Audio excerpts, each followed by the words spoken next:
কাউকে হয়তোবা জেলে যেতে হয়, কাউকে হয়তোবা জুলুমের শিকার হতে হয়, কারো হয়তো পিঠের চামড়া উঠে দেওয়া হয়, কাউকে হয়তোবা উটের পিঠে বেঁধে বেঁধে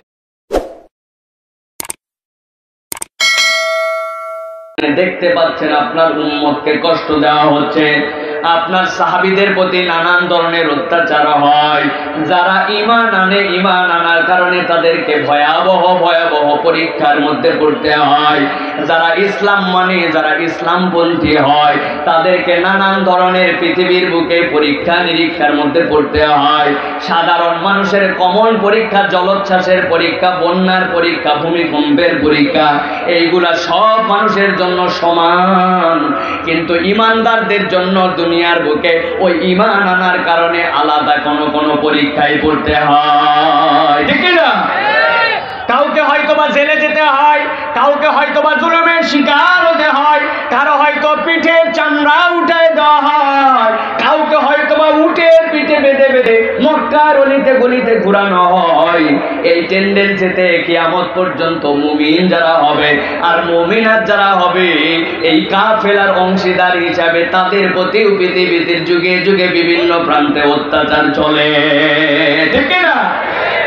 আমার আল্লাহ রাব্বুল আমিন বলছেন, ইয়াউমা তারাল মুমিনিনা ওয়াল মুমিনাত, হে রাসূল এই দিবসের একদিন অবসান হয়ে যাবে। অবসান হওয়ার পরে কিয়ামত নামক একটা দিবস ওই দিন হাজির হবে। কিয়ামতের দিবসে রাসূল আপনার কাছে বলা হচ্ছে, ইয়াউমা তারা, আপনি সেই দিন এই দৃশ্যগুলোর পরিবর্তিতে একটা আনন্দের দৃশ্য দেখতে পাবেন। আমার আল্লাহ আমার নবীকে মাকামে মাহমুদের এমন জায়গায় বসাবেন, যেই জায়গা থেকে বসে আল্লাহর নবীর সব দৃশ্য দেখতে পাবেন। আল্লাহ বলছেন সেই দিন আপনি দেখতে পাবেন আল মুমিনিনা ওয়াল মুমিনাত, নিশ্চয় যারা ঈমানদার পুরুষ আর ঈমানদার নারী আছে, ইয়াসআ নূরুহুম বাইনা আইদিহিম ওয়া বিআইমানিহিম। আল্লাহ রাব্বুল আমিন বলছেন, ইয়াসআ নূরুহুম বাইনা আইদিহিম ওয়া বিআইমানিহিম, আপনি রাসূল ওই দিন দেখতে পাবেন দুনিয়ায় যে ঈমানদার ছিল, ওই ঈমানদাররা যখন পরকালে আল্লাহর সামনে হাজির হয়ে গেছে, ওই ঈমানের এমন ফসল তারা ঘরে তুলবে, এমন নিয়ামত আল্লাহ রাব্বুল আমিন ওই দিন আপনার ওই ঈমানদার নরনারীকে দিবেন। আল্লাহ বলছেন তাদের ডান পাশ দিয়া আর কপাল দিয়ে আল্লাহ রাব্বুল আলামিন একটা নূর চমকানোর ব্যবস্থা করবেন। সুবহানাল্লাহ। আল্লাহ রাব্বুল আলামিন সর্বপ্রথম ওই মানুষগুলোকে ডাক দিবেন। ডাক দেওয়ার পরে রব্বুল আমিন তাদেরকে বলবেন, ও আমার বান্দারা আমার কাছে আসো। আসার পরে আল্লাহ রাব্বুল আমিন তাদেরকে বলবেন, তোমাদের ডান হাতে তোমাদের আমলনামা দিয়ে দেওয়া হবে। যেই না বান্দাগুলার জন্য বলে দেওয়া হবে তোমাদের আমলনামা ডান হাতে দেওয়া হলো, ডান হাতে আমলনামা পাওয়ার সাথে সাথে ওই মানুষগুলা খুশি হয়ে যাবে। খুশি হওয়ার পরে ওয়ায়ানকালিবু ইলা আহলিহি মাসরুরা, ওই মানুষগুলো আনন্দে দৌড়াতে দৌড়াতে তাদের পরিবারের কাছে যেতে শুরু করবে। দেখো দেখো দেখো আমার পরিবার, আমার আত্মীয় স্বজন যারা আছে, দেখো আমার আল্লাহ আমারে ডান হাতে আমলনামা দিয়েছেন। আমার আমলনামা দেখো, যাদের ডান হাতে আমলনামা রব্বুল আমিন তাদেরকে জান্নাতের পথিক বলেছেন। আজকে আমার আমলনামাটা ডান হাতে পেয়ে গেছি। আমার আল্লাহ সাথে সাথে ওই বান্দাগুলাকে ফেরেশতাদেরকে দিয়ে ডাক দিতে বলবেন, ও ফেরেশতারা চলে আয়, ওই বান্দাগুলাকে ডাক দে। ওরা তো খালি মনে করছেই আলো পেয়ে গেছে, ওরা তো মনে করছেই কিতাব ডান হাতে পেয়ে গেছে, খুশি হয়ে গেছে। এই খুশিতে পরিবারের কাছে গেছে, এখনো তো আমি পরিপূর্ণ খুশি তাদেরকে করি নাই। আমার বান্দাগুলাকে ডাক দে। যেই না আল্লাহ বান্দাগুলাকে ডাক দিবেন, আল্লাহ রাব্বুল আমিন বলবেন ফেরেশতাদেরকেও, আমার ফেরেশতারা আমার ওই ডান হাতে আমলনামা প্রাপ্ত বান্দাগুলার জীবনের মধ্যে, ওদের কপালের মধ্যে দুই ধরনের জিনিসকে ইনস্টল করে দাও, তাদের মধ্যে এইটা তোমরা ঢুকায় দাও। আল্লাহ বলছেন ইয়াসআ নূরুহুম বাইনা আইদিহিম ওয়া বিআইমানিহিম, আমার আল্লাহ রাব্বুল আমিন তাদের জন্য একটা আলো দিয়ে দিবেন। ওই আলোটা সামনে হবে, ওই আলোটা ডান হাতে হবে। মুসনাদ আহমদের হাদিসের মধ্যে আল্লাহ নবী বলছেন, ও দুনিয়ার মানুষ শুনে রাখো, আমার আল্লাহ যেই বান্দাগুলাকে আলো দিবেন, এই নূর যাদেরকে দিয়ে দেওয়া হবে, এই নূরের পাওয়ার এমন বেশি হবে, ঈমান পাহাড় সম হবে, এক শহর থেকে আরেক শহর পর্যন্ত আলো পৌঁছায়া যাবে। নূরুহুম ইয়াসা বাইনা আইদিহিম ওয়া বিআইমানিহিম। আমার নবী বলতেছেন, ও ইমানের দামে যাদের এই নূরটা এক শহর থেকে আরেক শহর যাবে, যারা এই নিয়ামত পেতে শুরু করবে, তাদের মধ্যে থেকে যাদের একদম কম আলো নাই অবস্থা, আলো একদম নাইও, কিন্তু ইমান যদি মজবুত করে কেবল ইমানটার দাবি নিয়ে কবরে যেতে পারে, আল্লাহ নবী বলছেন এই বিদ্যাঙ্গুলির মাথা দিয়ে একটু আলো বের হতে শুরু করবে।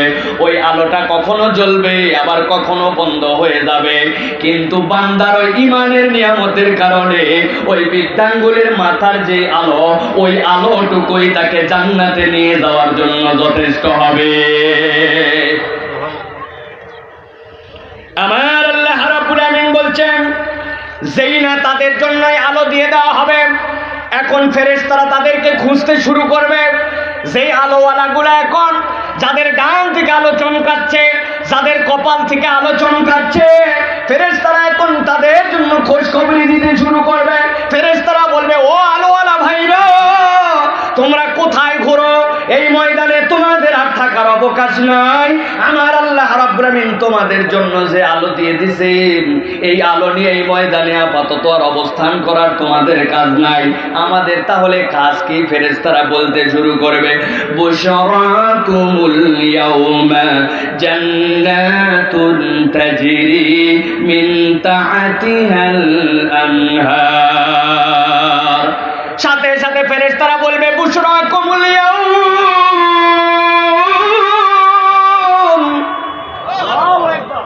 ও আলোওয়ালারা, আমাদের পক্ষ থেকে আজকে তোমরা খোঁজ খবরই নিয়ে নাও। এইটা ফেরেশতারা আল্লাহ বলাবেন তাদেরকে। আরেক দল ফেরেশতারা তাদেরকে ডাক দিয়ে বলবেন, সালামুন কাওলাম মির রাব্বির রাহিম।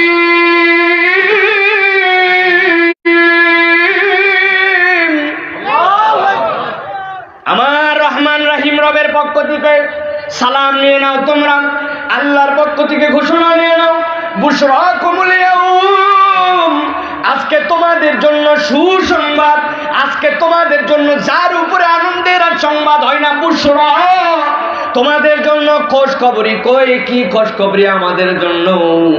আল্লাহ রাব্বুল আমিন বলবেন তাদেরকে বলে দাও, তাজরি জান্নাতুন তাজরি মিন তাহতিহাল আনহারু খালিদিনা ফিহা। আমার আল্লাহ তোমাদেরকে বলতে বলছে, দুনিয়ায় তোমার জীবন যেরকমই থাক, তুমি ঈমান মজবুত করে আল্লাহর সাথে শিরিক মুক্ত হয়ে আজকে আলোওয়ালা দলের যেহেতু শামিল হয়েছো, আল্লাহ বলছেন তোমাদের জন্য জান্নাতকে সিলেক্ট করা হয়েছে, যার তলদেশ দিয়ে অজস্র নহর মালা প্রবাহিত। সুবহানাল্লাহ। আল্লাহ রাব্বুল আমিন এখানে দুইটা শব্দের দিকে আপনাদের মনোযোগ আকর্ষণ করব, খেয়াল করেন। যেখানে আল্লাহ রাব্বুল আমিন জান্নাতের কথা বলেছেন, আল্লাহর কমন একটা বর্ণনা হচ্ছে তাজরি মিন তাহতিহাল আনহার।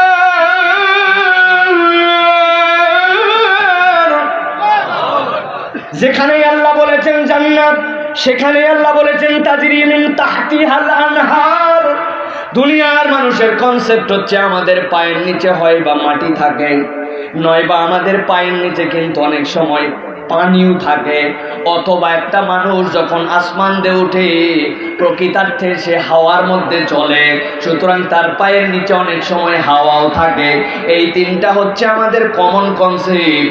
কিন্তু আল্লাহ বলছেন, একবার যদি জান্নাতে আসিস, তোর পায়ের নিচ দিয়ে কিন্তু মাটি পাবি না, তোর পায়ের নিচ দিয়ে কিন্তু পানি পাবি না, কিন্তু আমি রব্বুল আমিন তোর পায়ের নিচ দিয়ে অনেকগুলা নহর প্রবাহিত করব, ওই নহরের উপর দিয়ে জান্নাতে তুই ঘুরে ঘুরে বেড়াবি। সুবহানাল্লাহ। অনেকেই চিন্তা করতেছেন, হুজুর তাজরি মিন তাহতিহাল আনহার বুঝলাম, নহর পায়ের নিচ দিয়ে যাবে, উপর দিয়ে যদি আমি যাই তাইলে তো ডুবে যাইতে পারি, সুগনিও খাইতে পারি, ঠিক কিনা?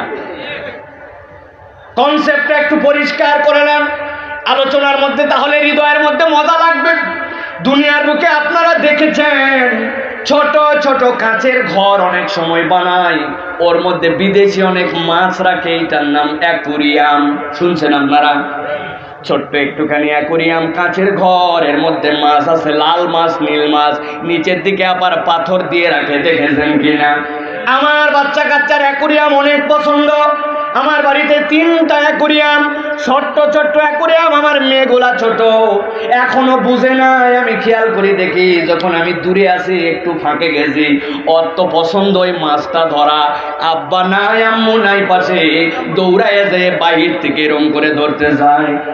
বলেন তো আপনি, বাহির থেকে যদি কাঁচ ভেদ করে এরকম করে মাছ ধরতে চায়, মাছ কি ধরা যায়? আবার যদি ভিতরের মাছও চিন্তা করে, 1 বছর 1.5 বছর ধরে ভিতরে আছি, আর থাকতে ভালো লাগে না, এই পার ওই পার স্বচ্ছ, জোর করে মাঝে মাঝে দৌড়ায় এসে ওয়ালের সাথে বাড়ি মারে। কতক মাছের নাম গাপ্পি, কতক মাছের নাম মলি, কতক মাছের নাম ফাইটার পর্যন্ত আছে। এক অ্যাকুরিয়ামের মধ্যে 2টা এরকম মাছ রাখা যায় না, নিজেরা নিজেরা গন্ডগোল করে। কিন্তু জিজ্ঞাসা করি, ওই মাছ যদি ওয়ালের সাথে বাড়ি মারে, ও কি বাহিরে বেরোতে পারে? আমার আল্লাহ বলছেন, জান্নাতুন তাজরি মিন তাহতিহাল আনহার।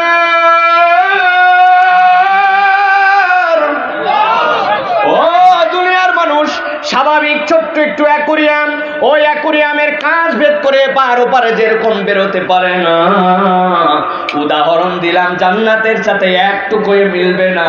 কিন্তু বান্দা জেনে রাখ, জান্নাতে যাওয়ার পরে তুই অবাক হয়ে দেখবি, তোর পায়ের নিচ দিয়ে আনহার, নহর হচ্ছে 1 বছর, নাহারান হচ্ছে 2 বছর। আনহার হচ্ছে আরবিতে জমা, আর আরবিতে জমা মানে 2-এর অধিক। যা উপরে যে কত তার পরিমাণ কেউ জানে না। সেটা 1 কোটি, 2 কোটি, 5 কোটি হলেও আনহার, সেইটা 3টা হলেও আনহার। আমার যেই বান্দাদের আমল নামায় নূর দেওয়া হবে, ফেরেশতারা তাদেরকে বলবে, তোমরা আর ঘোরাফেরা করো না, এরকম কোটি কোটি ঝর্ণা দ্বারা প্রবাহিত যেই জান্নাত, ওই জান্নাতের মধ্যে তোমরা এখন প্রবেশ করো। সুবহানাল্লাহ। ফেরেশতারা আরেকটা অভয়বাণী দিচ্ছে, কি বলছে? খালিদিনা ফিহা।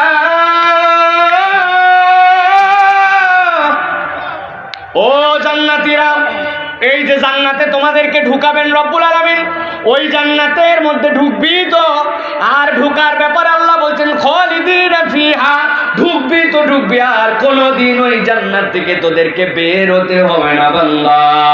আল্লাহ রাব্বুল আমিন বলছেন, যালিকা হুয়াল ফাউজুল আযীম।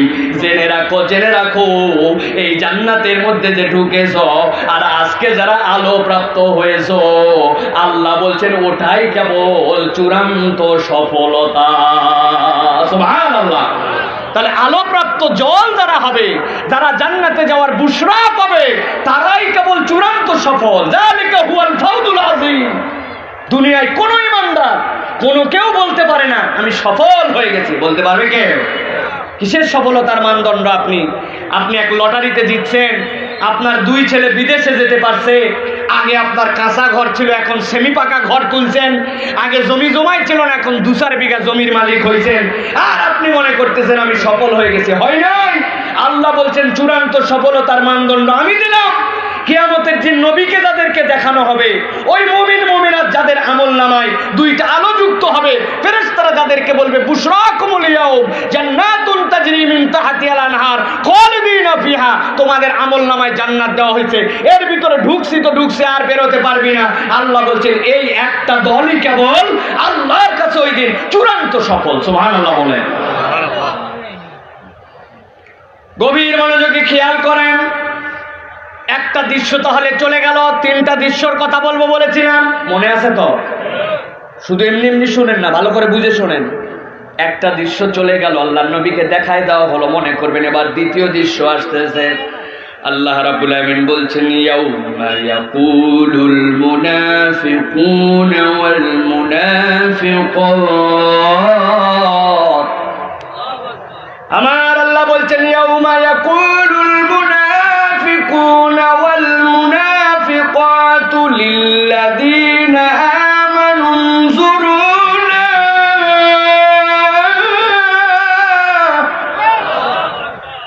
আল্লাহ শেষ, এবার দ্বিতীয় দৃশ্যর কথা খেয়াল করো। ওই কিয়ামতের দিবসে দুইটা দল এসে পড়বে, যার একটা দলের নাম মুনাফিক পুরুষ, ওয়াল মুনাফিকাত, আরেকটা দল হচ্ছে মুনাফিকাত যারা মহিলা মুনাফিক। পুরুষ মুনাফিক, পুরুষ কপট আর মহিলা কপট। মুনাফিক কারা? যাদের অন্তরের মধ্যে ইসলামের প্রতি বিদ্বেষ আছে, কিন্তু বাহিরে বাহিরে ইসলাম দেখায়, ঠিক কিনা? চান্সে থাকে কোন ছুতা ধরে, কোন প্ল্যান প্রোগ্রাম করে কেমনে কোরআনের মাহফিল গুলাকে বন্ধ করা যায়, হুজুরদেরকে কেমনে বাঁশ দেওয়া যায়, কেমনে মাদ্রাসার দোষ খুঁজে বের করা যায়, কেমনে আলেম ওলামাকে অপমান করা যায়, এটা তার অন্তরের মধ্যে ব্যারাম। কিন্তু বাহিরে জোহরের নামাজের আজান হওয়ার সাথে সাথে টপ করে মসজিদের মধ্যে ঢুকে পড়ে। এরকম নাম কাওয়াস্তে মুসলমান মুনাফিক মার্কা চরিত্র ওই আবু জেহেলের সময়ও ছিল, এখন আর নাই। ও বাবা, এখনো আছে, আমি চিনি না, যাই হোক আপনারা চিনতে পারেন। আল্লাহ রাব্বুল আমিন বলছেন, ভালো করে খেয়াল করেন, দ্বিতীয় দৃশ্যের কথা খেয়াল করেন। আল্লাহ বলছেন, ইয়াউমা ইয়াকুলুল মুনাফিকুনা ওয়াল মুনাফিকাত, ওই মুনাফিক যারা কপট এইরকম, যাদের ভিতরটা একরকম বাহিরটা অন্যরকম, আমলটা আরেক রকম। আল্লাহ বলছেন এই পুরুষ মুনাফিক আর মহিলা মুনাফিক, সাথে সাথে ওই দিন তারা একটা কথা বলতে শুরু করবে, লিল্লাযিনা আমানু, যারা ঈমান এনেছিল, যারা ঈমানদার দুনিয়ায় ছিল, ওইখানে যাওয়ার পরে দেখা হয়ে গেছে, দেখা হওয়ার পরে দেখতে পাইছে, আহারে এই ঈমানদারদের হাতের মধ্যে তো আলো, সামনে আলো, ওদেরকে তো ফেরেশতারা ডেকে ডেকে বলতেছে জান্নাতের দিকে চলো চলো চলো, আর দেরি করো না। সাথে সাথে ঈমানদারদেরকে ওই দিন মুনাফিক পুরুষ আর মুনাফিক মহিলা যারা আছে তারা বলতে শুরু করবে, উনজুরুনা, ও আমাদের ভাইরা রে, তোমরা একটু অপেক্ষা করো, একটু অপেক্ষা করো, এত জোরে জোরে তোমরা কেন যাও? এই আয়াতে কারিমার ব্যাখ্যা করেছেন একজন সাহাবী। ওই সাহাবী বলছেন, বান্দাদের ফায়সালা যখন হয়ে যাবে, যাওয়ার পরে আল্লাহ রাব্বুল আমিন দুই শ্রেণীর চেহারা বানাবেন। এক শ্রেণীর চেহারাকে কৃষ্ণ বর্ণ করে দিবেন, আরেক শ্রেণীর চেহারাকে আলোকিত করে দিবেন। পুরা ময়দান অন্ধকার, একবারে ঘুটঘুটা অন্ধকার থাকবে, অন্ধকারের মধ্যে ঈমানদারদেরকে আলো দিয়ে দিবেন। যেই না ঈমানদাররা আলো পেয়ে যাবে, তখন ওই বেঈমান যারা থাকবে, মুনাফিক যারা থাকবে, তাদের আলো থাকবে না। কিন্তু ঈমানদারদের আলো দেখে তারা ঈমানদারকে বলতে শুরু করবে, ও আমার ভাইরা একটু অপেক্ষা করো, এত তাড়াহুড়া তোমাদের কি? তোমরা তো চলে যাচ্ছ, আমাদের তো আলো নাই, আমাদের একটুখানি আবদার তোমাদের কাছে, নাকতাবিস মিন নূরিকুম, আমরা তোমাদের আলো থেকে একটু আলো হাওলাত করে পথটা চলতে চাই। ইক্তেবাস কাকে বলে? ইক্তেবাস মানে হচ্ছে আপনার মাঝে লম্পু জ্বলায়, আপনার মাঝে মোমবাতি জ্বলায়, আপনার আমার জন্য যে কেরোসিন দিয়ে বাতি জ্বলানো হয়। বলেন তো ভাই, কোন একটা মানুষ যদি ওই বাতি থেকে আরেকটা বাতি ধরায়, পূর্বের বাতির আলো কি কমে যায়? কথা বলেন, কমে যায়? ইক্তেবাস মানে হচ্ছে তোমাদের তো আলো পর্যাপ্ত আছে, তোমরা একটু আমাদেরকে আলো দাও, আমাদের তো আলো নাই, তোমাদের ওই আলো নিয়ে তোমাদের সাথে আমরাও একটু পথ চলতে চাই। যেই না ঈমানদারদেরকে এই কথা বলবে, খেয়াল করেন, মুনাফিকরা ঈমানদারদেরকে বলতেছে, আলোওয়ালাদেরকে, আমাদের মতো ঈমানদারদেরকে, তাই নাকি? ঠিক কিনা? আরে আল্লাহর কাছে আশা করেন আমরাও আলো পাবো, বলেন আল্লাহুম্মা আমিন। ঈমানদারদেরকে বলতেছে, ও ঈমানদার ভাই, তোমরা একটু অপেক্ষা করো, এত জোরে যেও না, আমরা তোমাদের কাছ থেকে একটু আলো নিব। নাকতাবিস মিন নূরিকুম, তোমাদের আলো তো কমবে না, তাতে আমাদেরকে একটু আলো দাও। আজকের দিনে ঘুটঘুটে অন্ধকার, তোমরা তো তোমাদের আলো নিয়ে পথ চলতে শুরু করছো, কিন্তু আমাদের তো আলো নাই, আমাদেরকে একটু আলো দাও না ভাই, আমাদেরকে একটু আলো দাও না। আল্লাহ এবার 3 নম্বর দৃশ্যপটের কথা বলতেছেন। শুরু এখান থেকে, দুনিয়ার বুকে ঈমানদাররা কিন্তু কখনো ভাব নেয় নাই, দুনিয়ার বুকে ঈমানদাররা কিন্তু কখনো অহংকার করে নাই। ঈমানদারের চরিত্রের মধ্যে অহংকার অহংকার আর তাকব্বরি থাকবে না। এটাই হচ্ছে ইমানদারের চরিত্র। অহংকার একমাত্র আল্লাহর গুণ। দুনিয়ার কোনো মানুষ অহংকারী হতে পারে না, কিন্তু আল্লাহ বলছেন ওই দিনে যে ইমানদাররা আলো পেয়ে গেছে, আল্লাহর ফেরেশতারা যাদেরকে জান্নাতের দিকে যাওয়ার ঘোষণা দিয়ে দিয়েছেন, ওই ইমানদাররা ওই দিন ভাব দেখানো শুরু করবে। যেই না মুনাফিক পুরুষ আর মুনাফিক মহিলারা বলবে, ও ভাইরা একটু অপেক্ষা করো, আমাদেরকে একটু আলো দাও, তোমাদের আলো থেকে আমরা একটু আলো নিব। ইমানদাররা দাপট দিয়ে তাদেরকে বলবে, কিলা রজিউ ওয়ারাআকুম ফালতামিসু নূরা। ইমানদাররা বলতে শুরু করবে, কিলা রজিউ ওয়ারাআকুম ফালতামিসু নূরা।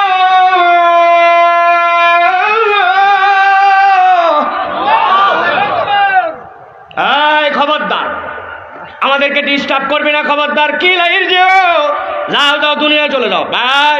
আমরা এখন জান্নাতের দিকে যাচ্ছি, কোনো ডিস্টার্ব চলবে না। কি ভাব ইমানদারদের, সুবহানাল্লাহ। এর যে ওয়ারাকুম, পিছনে যাও যাও, যেখান থেকে আলো আমরা কামাই করে নিয়ে আসছি, এই আলো এখান থেকে পাওয়া যায় না, এই আলো কামাই করে নিয়ে আসতে হয়। এই আলো নেওয়ার জন্য দুনিয়ায় যাও। কি লাইর যে ওয়ারাকুম, খবরদার ডিস্টার্ব করবি না। দুনিয়ায় কিচ্ছু বলি নাই তোদেরকে, আজকে বিরক্ত করবি না, আমরা জান্নাতের দিকে এখন যাচ্ছি, তোদেরকে আমার হাতে সময় নাই। ইরজু ওয়ারাকুম, যাও, পিছনে যাও, যাও, পারলে সাহস থাকলে দুনিয়ায় যাও। কতবার বলছিলাম এই আলোর পথেইটা, এই কামাইয়ের পথেইটা, এরকম করে আলো পেতে হয়। একটুকু পাত্তা দেও নাই আমাদেরকে। আজকে আমাদের ভাব দেখো। ইমানদাররা বলবে, ইরজিউ ওয়ারাকুম ফালতামিসু নূরা। দুনিয়ায় যেখান থেকে আলো পাওয়া যায়, ওখান থেকে আলো নিয়ে আসো সাধ্যে থাকলে। বলেন তো, ওই দিন তাদেরকে যখন এই কথা বলা হবে, দুনিয়ায় আবার আলো কামাই করার জন্য আসার কি কোনো সুযোগ আছে? আছে? এই আয়াতের ব্যাখ্যায় আরেক দল বলছেন, ইমানদারদের আলো তাদের কোনো কাজ দিবে না, ইমানদাররা তাদেরকে আলো দিতেও পারবে না। কথার কথা দিবে না তো, কিন্তু দিতে চাইলে আলো কাজ দিবে না। কেমন করে কাজ দিবে না? একজন অন্ধ, দৃষ্টি প্রতিবন্ধী, চোখেই দেখে না, এরকম লোক যদি বলে আমার একটা ভালো টর্চ দাও, অন্তত পক্ষে যেটা 1 কিলোমিটার যায়, আর একজন অন্ধ বলতেছে অত দরকার নাই, 100 মিটার হলেই হবে, এরকম রেঞ্জের একটা টর্চ দাও। ওর হাতের মধ্যে যদি টর্চও থাকে, বলেন তো ভাই, ওই টর্চ দিয়ে অন্ধের কোনো উপকার হবে? কথা বলেন, হবে? আল্লাহ বলতেছেন, ইরজিউ ওয়ারাকুম ফালতামিসু নূরা। এইটার আরেকটা ব্যাখ্যা হচ্ছে, ওই দিন মুনাফিক কাফের যারা কোরআনকে অস্বীকার করেছে, কোরআনকে পছন্দ করে নাই, যারা কপটতর চরিত্রের মধ্যে ছিল, আল্লাহ তাদেরকে প্রকারান্তরে অন্ধ করে দিবেন। ইমানদারদের আলো দিয়া ওই ময়দানে এক শহর থেকে আরেক শহর যাবে, এমন ইমানদারের আমল থাকবে যে ইমানদারের আলো পাহাড় পাহাড় পরিমাণ হবে। আল্লাহর নবী বলেছেন, এত আলো তো একজন ইমানদারের দরকার নাই, তাইলে ওই আলোতেও তো সে পথ চলতে পারে। কিন্তু আল্লাহ বলছেন, ওই দিন প্রকারান্তরে তাদেরকে অন্ধ করে দেওয়া হবে। যত ময়দানে আলো থাক না কেন, অন্ধের কাছে দিন রাত সবই সমান, ঠিক না? আল্লাহ রাব্বুল আমিন এবার বলতেছেন, খেয়াল করেন, গভীর মনোযোগ দেন। আল্লাহ বলতেছেন, ওরা যখন বলল 3 নম্বর দৃশ্যের মধ্যে কিন্তু আছি আমরা, ইমানদাররা গরম দিয়ে কি বলছে? ডিস্টার্ব করবি না, পারলে দুনিয়ায় যা, যেখান থেকে আলো আমরা নিয়ে আসছি ওখান থেকে আলো কালেক্ট করে নিয়ে আয়। তারপরে এরা শেষরা কি, এরা, আরে বলেন কি, এরা শেষরা ল্যালপা, কোনোভাবে ইমানদারদেরকে ছাড়তেছে না, গায়ে গায়ে লাগায় চলতেছে, খালি বিরক্ত করে। এরকম শেষরা মার্কা লোক কিন্তু আমাদের অনেক ফকির মিসকিনকে অনেক সময় দেখা যায়, ঠিক কিনা? আপনি বাজারে গেছেন, এখনো বাজার করতে পারেন নাই, টাকায় খুচরা হয় নাই, যে দেখবেন আগেই বলতেছে, ভাই কিছু দে ভাই। আপনি বলতেন, ভাই কেবল আসলাম, একটু পরে আমি তোরে দিব ভাই, এখনো খুচরা টুচরা নাই, তুই একটু পরে আয়।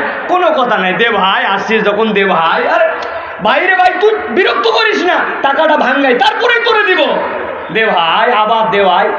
মেজাজ খারাপ করে মানি ব্যাগের মধ্যে দিয়ে খুঁজে টুজে 10 খান টাকা হয়তো ছিল, কোন রকম নিয়ে ওরা দিতেন, না বাড়িতে যা। তার মানে ও কিন্তু নিয়েই ছাড়ছে আপনার কাছে। এরকম ল্যালপা আছে না ভাই?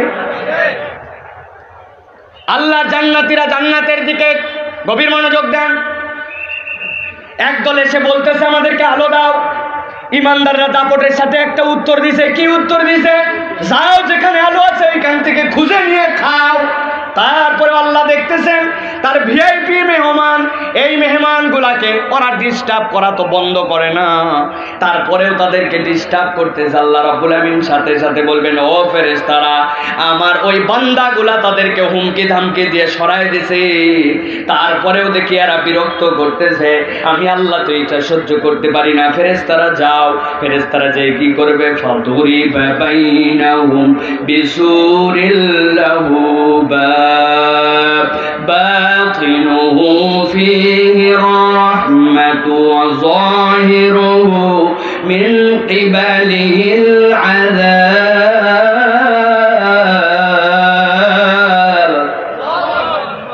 আমার আল্লাহ বলবেন, ও ফেরেশতারা, এরা আমার ভিআইপি মেহমান, আর কোনো ডিস্টার্ব করতে দেওয়া হবে না।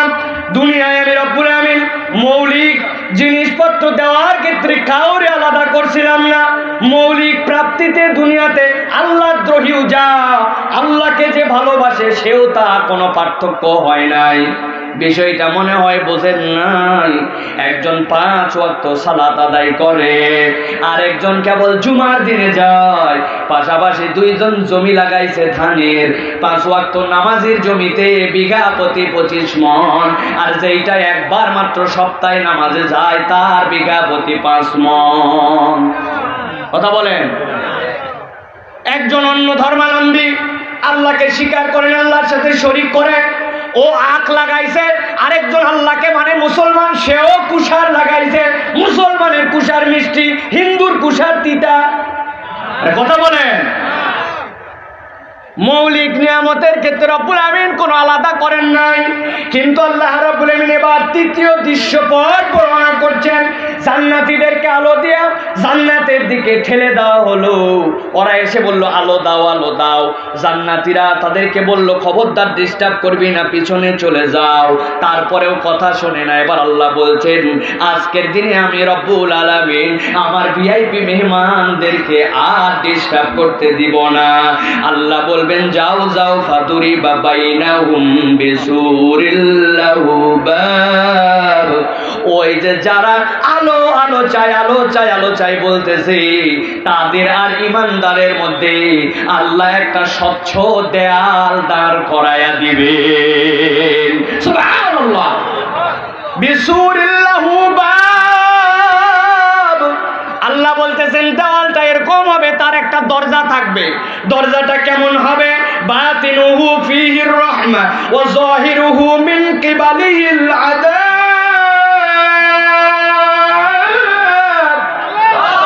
আল্লাহ বলছেন ওই ওয়ালটা ভিতর দিকে দরজা, দরজার সিটকানি, দরজার হুক, দরজার হাতল, দরজা খোলা মেলার পাওয়ার সব ইমানদারের দিকে।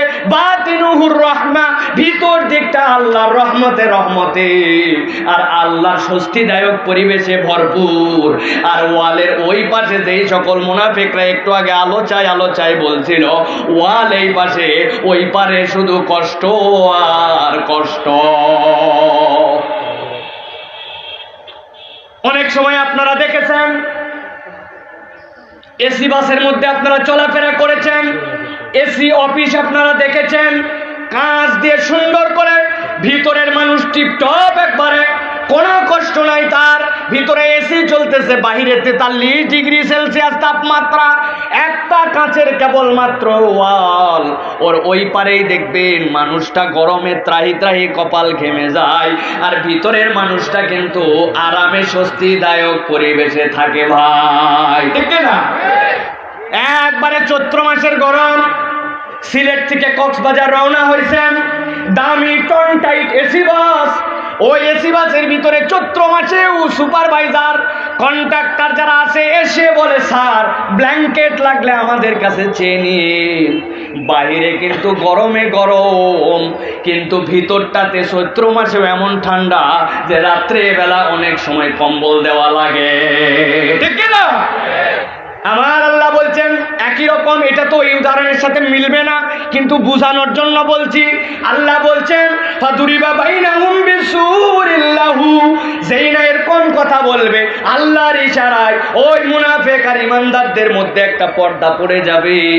পর্দা পড়ে ইমানদারদের দিকে দরজা খোলার চাবিকাঠি, ওরা যতই ডাকুক ইমানদার খুললে খুলতে পারে, না খুললে খুলবে না।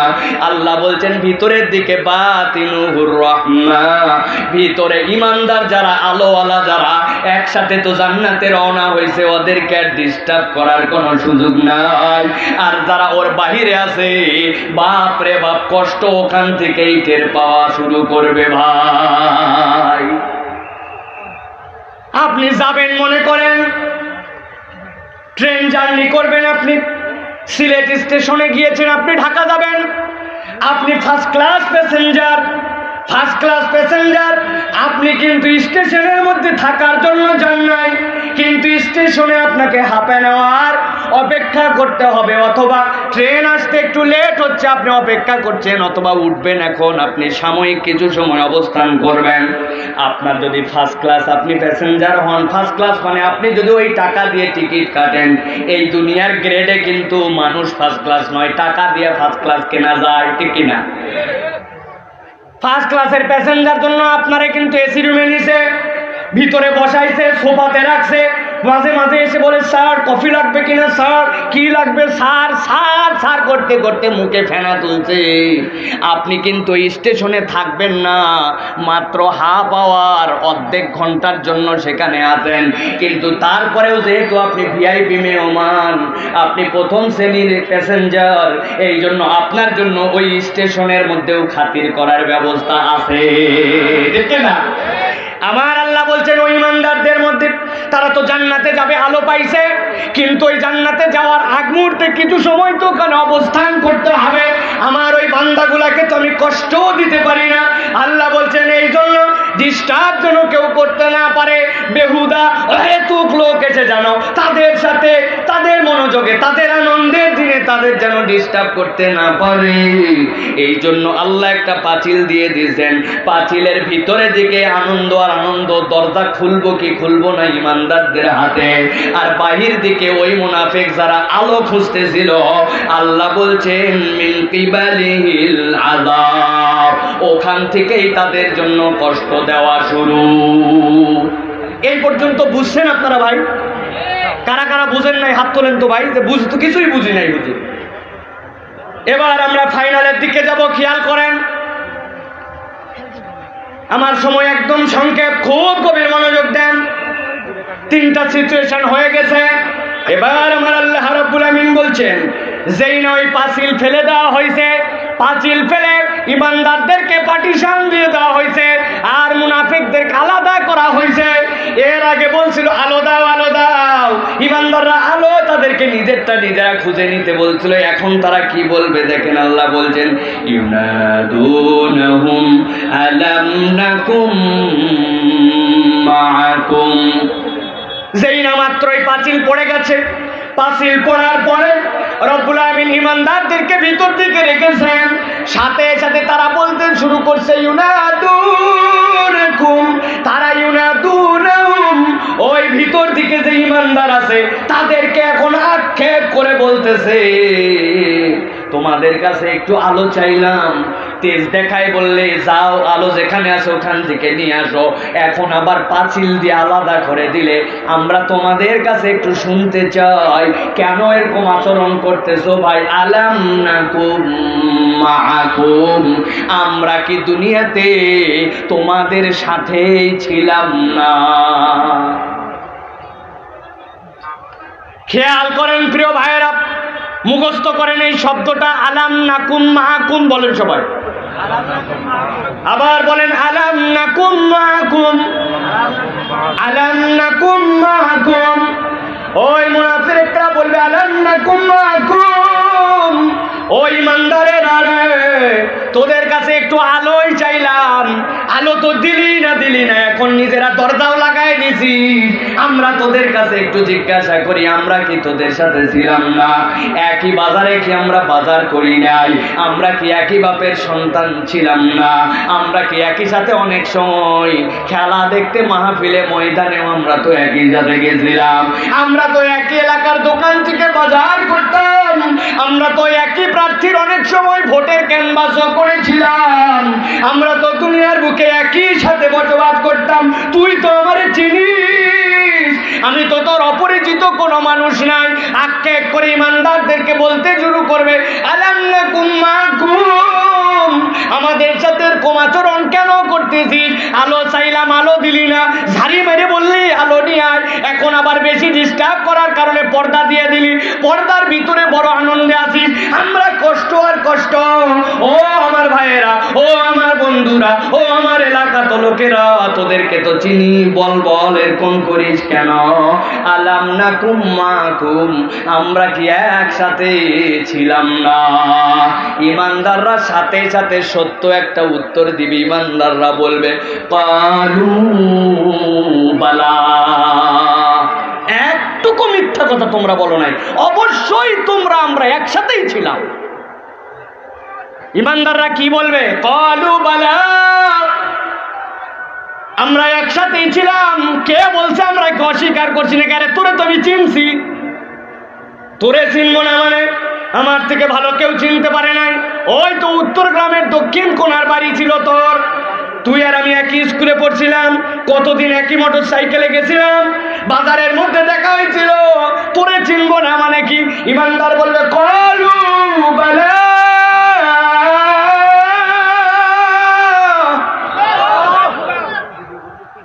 হ্যাঁ, আমরা তোমাদেরকে চিনেছি, একসাথেই আমরা ছিলাম। ইমানদারদের এই উত্তরের পরে পরোক্ষভাবে তাদের এখন মনে হচ্ছে উত্তরে তারা জানতে চায়, তাইলে কেন এরকম করতেছি, যে একটু আলো দিলে তাহলে কি হয়? ইমানদাররা বলতে শুরু করবে, শোনো, একসাথেই ছিলাম, একসাথেই চলেছিলাম। আজকে আমাদের এই শান্তিপূর্ণ অবস্থার আলো পাওয়া আর তোমাদের আলো আজকে না পাওয়া, এর কতকগুলা মৌলিক কারণ আছে। এখন এই কারণগুলা আমি তোমাদেরকে জানাবো। ইমানদাররা বলবে ওয়ালাকিন্নাকুম ফাতানতুম আনফুসাকুম ওয়া তারাব্বাসতুম ওয়ারতাবতুম ওয়া গাররাতুকুমুল আমানিয়্যু হাত্তা জাআ আমরুল্লাহ।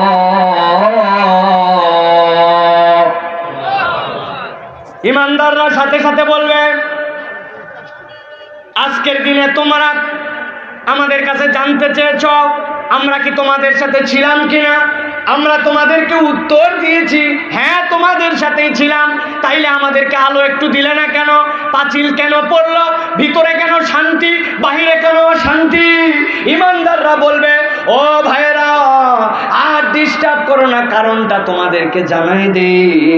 ওই দিন ইমানদাররা কিন্তু ওই মুনাফিক হয়ে যাওয়ার পরিণতি, কেমনে তারা মুনাফিক হইল আর কেমনে তারা আলো পাইল না, এর 4টা কারণ বলবে। কয়টা কারণ? জোরে বলেন কয়টা? হাতগুলা রেডি করেন এরকম করে, আমি বলবো কয়টা, হাত বের করে একসাথে দেখাতে হবে 4টা। কয়টা? সবার হাত ওঠে নাই, হাত নামান আবার একসাথে। কয়টা? অত মুরব্বী এখনো জামাত থেকে বাইরেই করতে পারে না হাত। কোথায় শীত পাইছেন আপনারা ভাই? আমি তো কোনো শীতই পাচ্ছি না। তাহলে কারণ কয়টা? সংক্ষিপ্ত সময় একবারে 10 মিনিটে বলে শেষ করব, গভীর মনোযোগ। আল্লাহ রাব্বুল আমিন বলছেন, চিত্রপট 3টার বর্ণনা শেষ। ইমানদাররা এখন তাদেরকে বলতে শুরু করছে, ওয়ালাকিন্নাকুম ফাতানতুম আনফুসাকুম। ও মুনাফিকেরা, তোমরা যে আলো পাও না তার প্রথম কারণটা তোমরা শুনে রাখো। ফাতানতুম আনফুসাকুম, তোমরা নিজেরাই নিজেদেরকে পরীক্ষার মধ্যে ফেলেছিলে। প্রথম আলো না পাওয়ার কারণ হচ্ছে পরীক্ষাটা আল্লাহ করেন নাই, বরং পরীক্ষাটা তোমরা নিজেরাই নিজেদেরকে ফেলেছিলে। বুঝেন নাই আপনারা পরীক্ষাটায় কেমন করে নিজেরা নিজেকে ফেলেছিল। মানে এমন একটা পরিবেশে সে চলেছিল, এমন মানুষদের সাথে মিশেছিল, এমন আইডিওলজি বিশ্বাস করেছিল, এমন লোকের পক্ষে স্লোগান মেরেছিল, এমন পার্টির পক্ষে দালালি করেছিল। আল্লাহ এটা করতে বলেন নাই, ও নিজে নিজেই ওইটা করছে, নিজেকে নিজেই ফেলে দিয়েছিল। আল্লাহ পরীক্ষা দেন নাই, ওই পরীক্ষাটা এত ভয়াবহ হয়েছিল তার জন্য যে এটা আল্লাহ তাকে করেন নাই, কিন্তু নিজে নিজেই ওই পরিবেশের মধ্যে ঢুকে নিজেকেই সে শেষ করে ফেলেছিল। এরকম পরিবেশ আছে, অনুভব করতে পারে না, কিন্তু ওই পরিবেশের সাথে সে অ্যাডজাস্ট হয়ে যায়। ঢাকা শহরে মিউনিসিপ্যালিটির মধ্যে যে ময়লাগুলা কালেকশন করে, জাপান সরকার অনেক সুন্দর সুন্দর গাড়ি দিয়েছে, ওই গাড়িগুলার মধ্যে অজস্র ময়লা ধরে, ডাম্পিংয়ে এমন প্রেসার দেয়, চাপ দিয়ে দিয়ে দিয়ে দিয়ে ওইটা ভিতরে আটকায় দেয়, অনেক ময়লা ধরে। চাপ খাওয়ার পরে রস পড়তে শুরু করে। ঢাকা শহরে যে দিক দিয়ে যায় ওই রস যেখানে পড়ে ওর গন্ধে ওই এলাকায় টিকা দেয়। ওই ট্রাক যে চালাবে, মিউনিসিপ্যালিটির চাকরি হচ্ছে সরকারি চাকরি, সিটি কর্পোরেশনের। ট্রাকের ড্রাইভারের ভাইবার জন্য ডাকা হয়েছে। কতদিন ট্রাক চালাও? 10 বছরের অভিজ্ঞতা, হেভি ড্রাইভিং লাইসেন্স আছে তার, সব দেওয়ার পরে তারে নিয়োগ দিয়ে দেওয়া হয়েছে। ট্রাকের ড্রাইভারের নিয়োগ হয়ে গেছে। ট্রাকের ড্রাইভার যখন নিয়োগ পাইছে, পাওয়ার পরে প্রথম দিনে যখন স্টিয়ারিং এ উঠছে আর পিছন থেকে যখন ময়লা তুলতে শুরু করছে, ওর নারী ভুঁড়ি সহ পেটের থেকে বের হয়ে যেতে চায়। 3 দিন হলো পেটের মধ্যে কোনো খাবার ঢোকে না, এত গন্ধ আর এত গন্ধ। বাড়িতে গেছে, বউ বলছে অন্য ঘরে থাকবে তুমি, কসুর মাথার চাকরি নিছো তুমি, তোমার গায়ের গন্ধে বাড়িতে ঢোকা মুশকিল। 1 দিন 2 দিন 3 দিন 4 দিন 10 দিন পার হয়ে গেছে, কাজ করতেছে, সরকারি চাকরি, জীবনের শেষে অনেক বেনিফিট আছে, নিজের সিকিউরিটি আছে, এই জন্য ট্রাকের ড্রাইভার আর চাকরি ছাড়ে নাই। 7 দিন 8 দিন 10 দিন পেরিয়ে গেছে।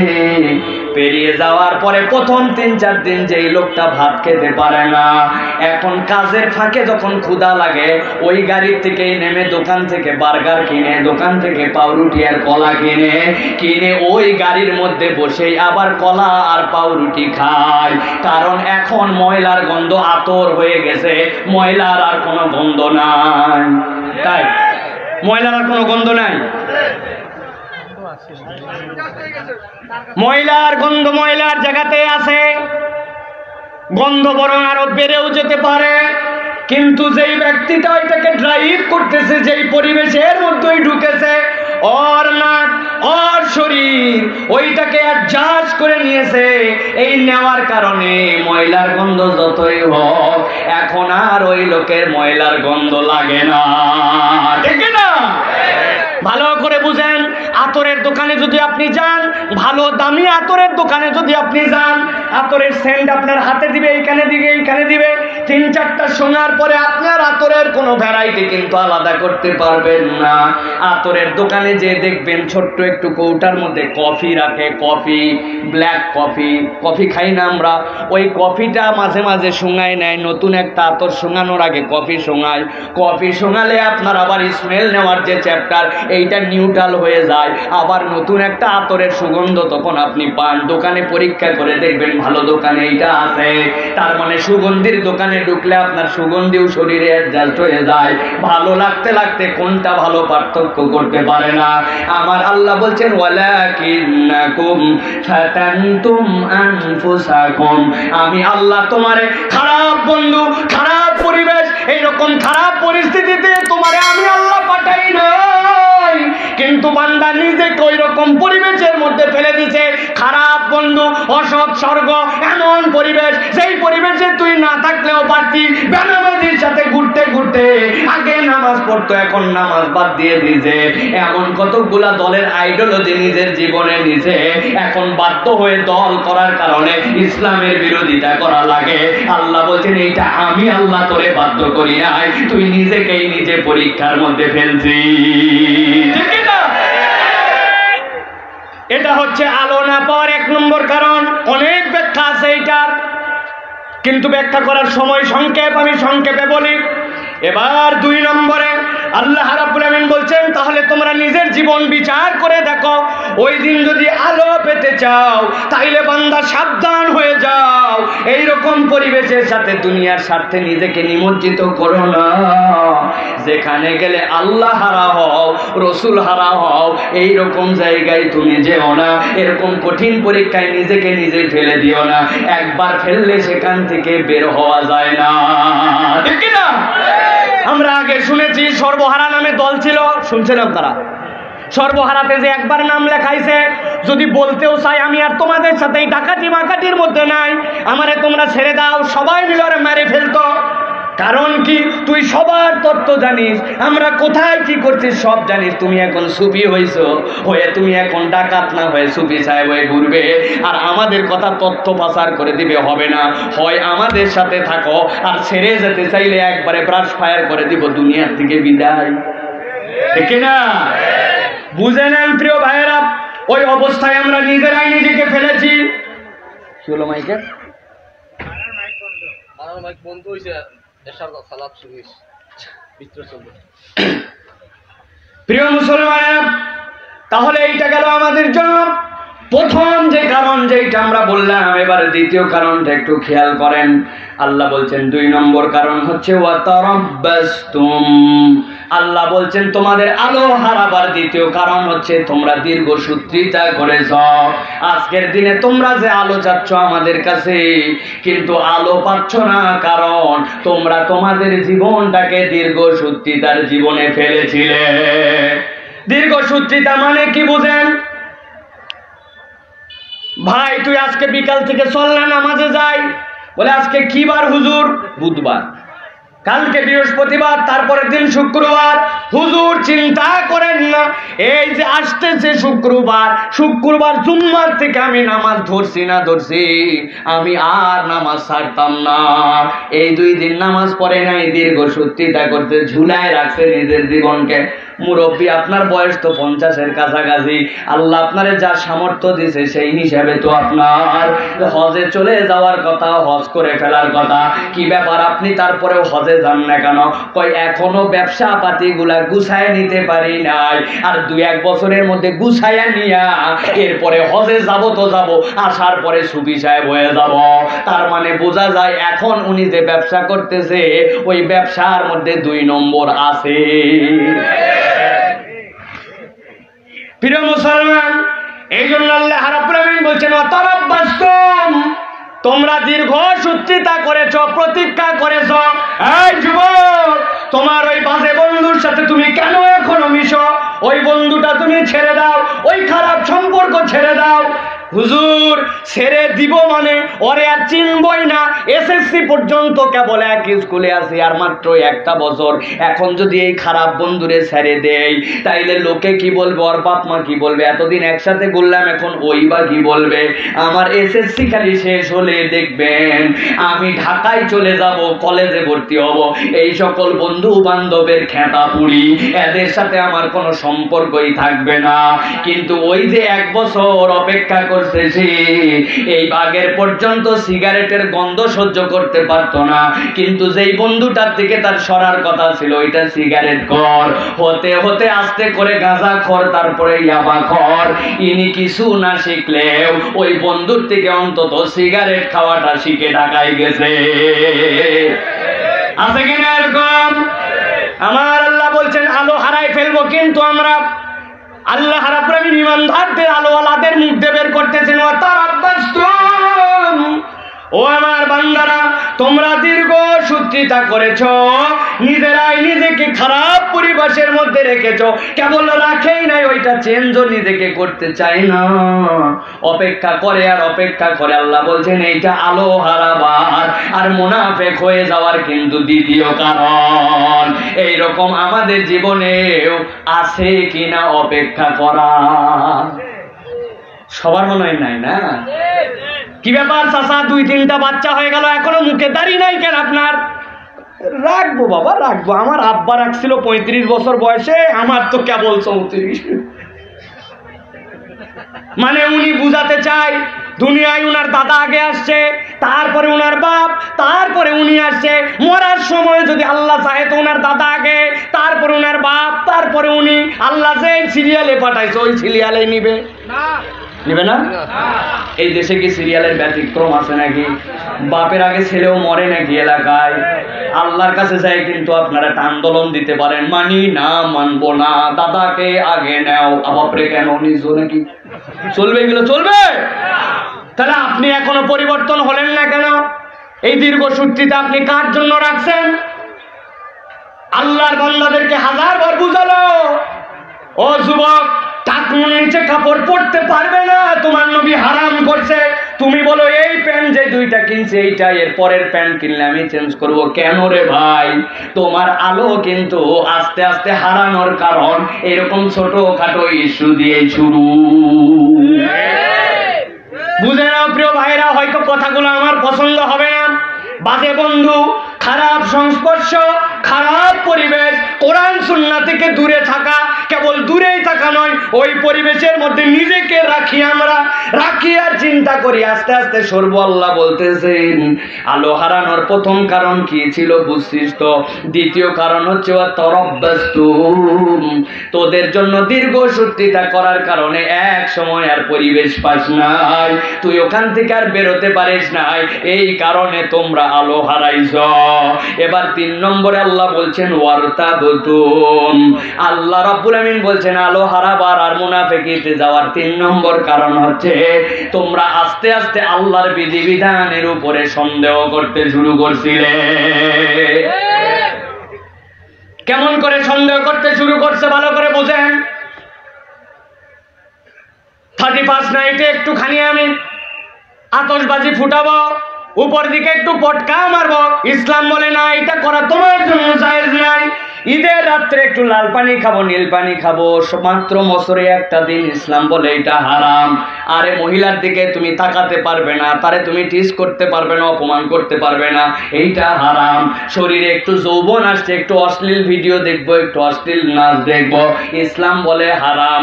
আল্লাহ রাব্বুল আমিন এত কিছু নিষেধ আর নিষেধ, এত নিষেধ কি দুনিয়ায় মাইনে চলা যায় নাকি? আস্তে আস্তে নিজেকে ইসলামের উপরেও একটু পণ্ডিত ভাবতে শুরু করছে, করে আল্লাহর বিধানে প্রকারান্তরে ও নিজে নিজে সন্দেহ করতে শুরু করে।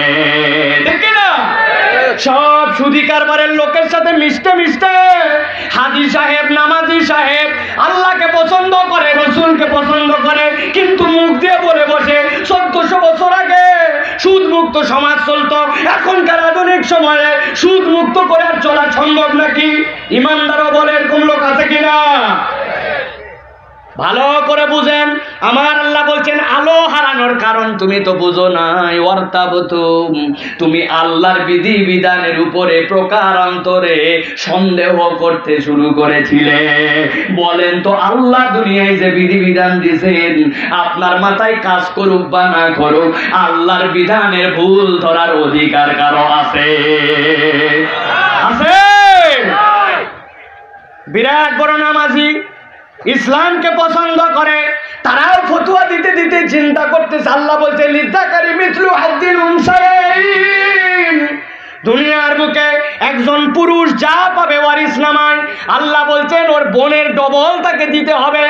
আপনি নামাজি, আপনি আল্লাহকে পছন্দ করেন, তাহাজ্জুদ গুজার, কিন্তু আমাদের আইন সভার অনেক আইন প্রণেতারাও মনে করতেছে না এইটা 1400 বছর আগে ছিল, এখন আমরা সমান বানায় ফেলি, সেইটাই মনে হয় বেশি ভালো হবে।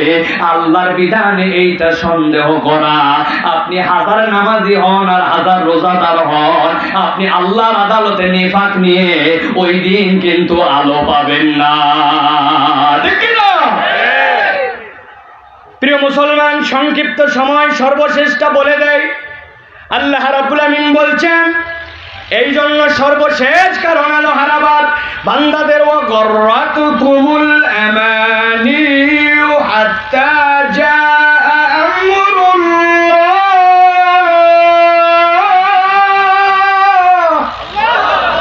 আমার আল্লাহ বলছেন বলেন তোমরা আল্লাহ রাব্বুল আলামিনের এই বিধিবিধানগুলোকে ছেড়ে দিতে দিতে তোমাদের উচ্চাভিলাষী একটা আকাঙ্ক্ষা তোমাদেরকে ধোঁকার মধ্যে ফেলে দিয়েছিল। উচ্চাভিলাষী একটা আকাঙ্ক্ষা আমাদের, এ করব সে করব, দুনিয়ার বুকে এইটা লাগবে ওইটা লাগবে, হালাল পথে হোক হারাম পথে হোক আমার লাগবেই লাগবে, বলে কিনা? যেমনে হোক আমারে উঠা লাগবে, আমারে পাস করা লাগবে, ঘুষ দিয়ে হোক সুদ দিয়ে হোক, আমার স্বার্থ হাসিল করার জন্য। আল্লাহ বলছেন দুনিয়াটা তোমার সামনে মরীচিকা হয়ে গেছিল, তোমার এই তিনটা ক্ষেত্র তোমার সামনে মরীচিকা, তুমি নিজের বুঝকেই নিজে একটা বুঝ দিয়েছিলে। আরে দুনিয়ার সবই কি হুজুর বুঝে নাকি? আল্লাহ আমারেও তো একটা বুঝ দিছে, আমারও তো কিছু বুঝ আছে, বলে কিনা ভাই? খুব সাবধান। আল্লাহ রাব্বুল আমিন বলছেন ওয়াগররাতকুমুল আমানিয়ু হাত্তা জাআ আমরুল্লাহ। এইরকম করতে করতে করতে করতে আল্লাহর চূড়ান্ত নির্দেশ চলে আসছে। হাত্তা জাআ আমরুল্লাহর ব্যাখ্যা দুইটা, একটা তার মরণ হয়ে গেছে অথবা আল্লাহ ফায়সালা করে ফেলছেন যে এইটা মুনাফিক হয়ে গেছে, এর প্রতি অসন্তুষ্ট হয়ে গেছে, আল্লাহ তার দিকে তাকাবেন না। আল্লাহ বলছেন এরকম চরিত্র নিয়ে তোমরা ঘুরো না, এরকম চরিত্র নিয়ে ঘুরলে ওই জান্নাতে যাওয়ার পরে কিন্তু আলো পাওয়া যাবে না। প্রিয় ভাইরা, এই যে তাফসীরুল কোরআন মাহফিল আমাদের, এই মাহফিলগুলো আমাদেরকে কি মেসেজ দিচ্ছে? এই মাহফিলগুলো আমাদেরকে মেসেজ দিচ্ছে যে এই কোরআন থেকে যে আলোচনা আমরা শুনলাম, আমরা আলোওয়ালা হতে চাই, আলো হারাতে চাই না, ইমানের পথে থাকতে চাই, মুনাফিক হতে চাই না। এই বিষয়গুলো আমরা যদি সংক্ষিপ্ত সময়ে যা বললাম এগুলো যদি আমরা বুঝি, আত্মস্থ করার চেষ্টা করি। সূরা হাদীদ থেকে বলেছি, আপনাদের কাছে বলে গেলাম 57 নম্বর সূরা, এখান থেকে 12 থেকে 15 নম্বর আয়াতটা পড়বেন, তাফসীর পড়বেন। সীমিত সময় আপনাদের কাছে কতটুকু বলবো, আমি জাস্ট বলেছি, কোনো তাফসীর করা হয় নাই, আপনাদের কাছে ইনফরমেশন ট্রান্সফার করলাম। আপনারা বাকিটুকু নিজেদেরকে বুঝে নিতে হবে, নিজের জীবনের সাথে মিলাতে হবে। আল্লাহ আমাদেরকে সঠিক বুঝদান করুন, বলেন আল্লাহুম্মা আমিন। ওয়া আখির দাওয়ানা আলহামদুলিল্লাহি রাব্বিল আলামিন।